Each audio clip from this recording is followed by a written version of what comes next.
Oh, yes.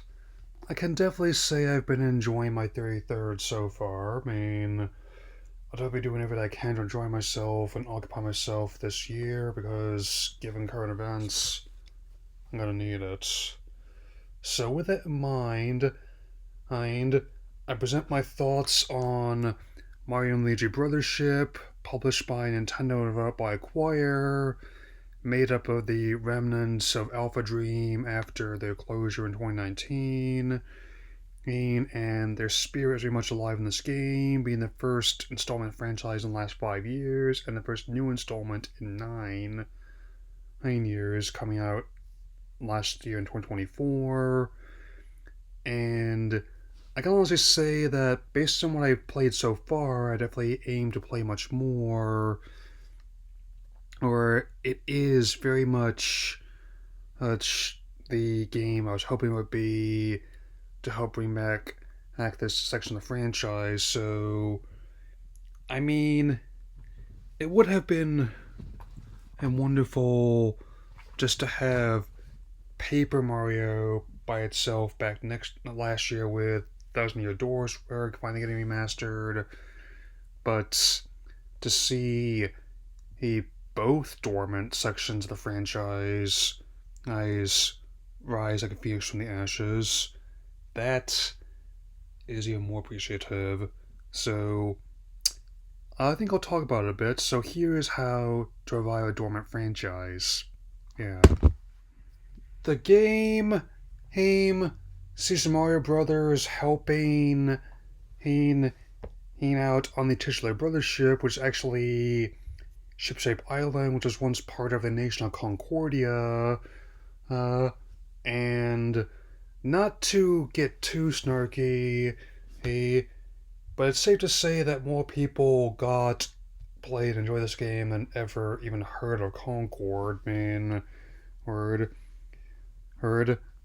Joining forces with the enigmatic Snoutlets and Connie, they must reunite the islands which have drifted all over the sea.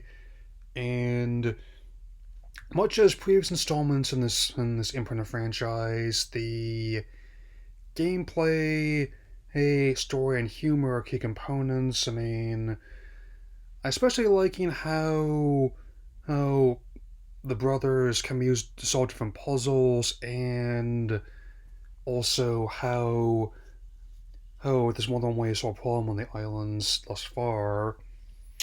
Enemy designs are also quite solid, and even though I'll admit it with talk persisting of the next model Switch, it is quite entertaining to see how the game makes use of the hardware already at its disposal. I don't mind hiding a little bit of performance because in general, I have maintained that stylized visuals tend to age more slowly than realistic ones. There's a reason why the Mario Brothers have endured for nearly 40 years now. Makes you wonder what they're going to be doing for that milestone, given how the 30th and 35th were quite fruitful. Who knows? Anything can happen.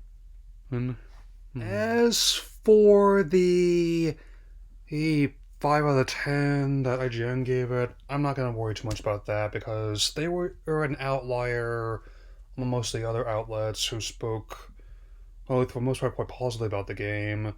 Heck, despite what some people have been saying otherwise and not even going after them for that average score they gave to Alien Isolation, which even the person who wrote the review now says, with a bit of hindsight, was unfair here. So, and with that in mind, I definitely can say that any future installments of the franchise, if any are in good hands with Acquire, I don't see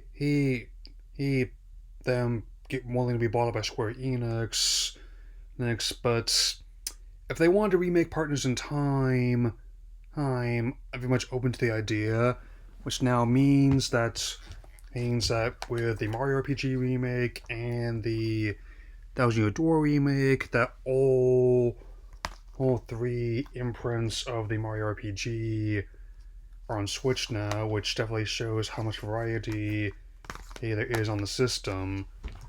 This will not be the only game I'll talk about this month, especially in regards to a Nintendo property.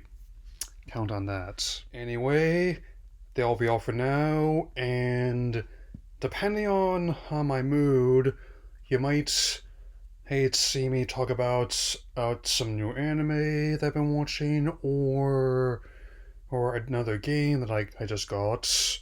Let's just say this weekend might have plenty of bounty in it. That'll be all for now. Oh, just making sure I'm not doing Frosty Fest in Splatoon 3 and watching Invincible Fight Girl, which is also true. And I'll see you all again soon, so take care, everyone.